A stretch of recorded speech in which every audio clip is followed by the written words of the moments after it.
only being a part of God's children, but now a direct lineage with her in the blood of Christ. He will be born in her family. I ask you tonight, are you faithful and loyal? Faithful and true? You see, dear friend, if you're not a Christian, you're not a member of the church that Christ established, you are as foreign to God as any Moabite woman ever could have been. You are a stranger. Now, I don't say that harshly. But in Ephesians 2 and verse 12, Paul said that at that time, you were without Christ, being aliens from the commonwealth of Israel, strangers from the covenants of promise, having no hope and without God in the world. If you're not a Christian, you are without hope. There's no hope for you in the judgment day. If you're not a Christian, you are presently without God. You are without Christ.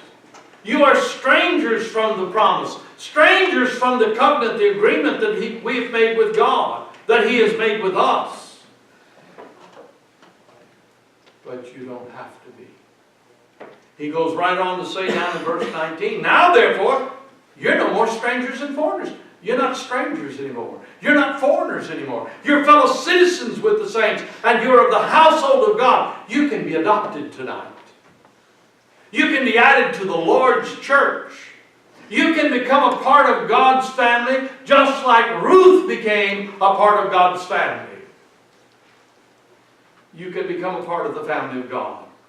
One of the greatest lessons of the book of Ruth is that God is no respecter of persons. As a Christian tonight, are you faithful and loyal? When you obey the gospel, you promised Him that you'd be faithful. Are you? When you obeyed the gospel, you made a promise to God that you would follow Him, that you would obey Him, that you would be faithful and loyal, no matter what. Are you?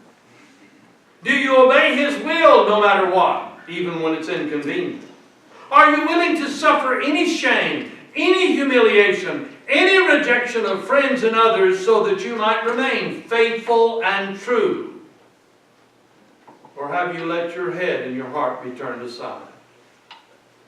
Jesus Christ redeemed us. He has sheltered us under the shadow of His wing. Do we dare reject His kindness? He is faithful and true, but what about us? One final scene.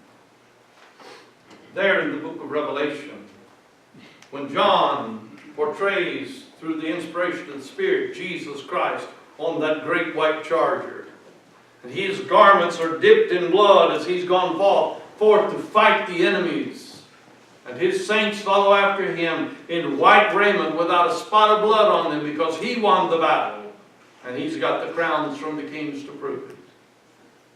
There is one other thing, though, that you need to see. Look down at the garments on His thigh. Do you know what it says? Faithful and true. He expects nothing less of us. Faithful and true. If you've not done that, you need to do it. If you've been unfaithful to Him or untrue to Him, you need to make it right. We offer you this opportunity to come forward. Let us know what your needs are, and we'll do everything to help you. If you need to be baptized into Christ, we'll do that within the hour. If you've done that, but you've not been faithful to God, we'll pray with you and for you.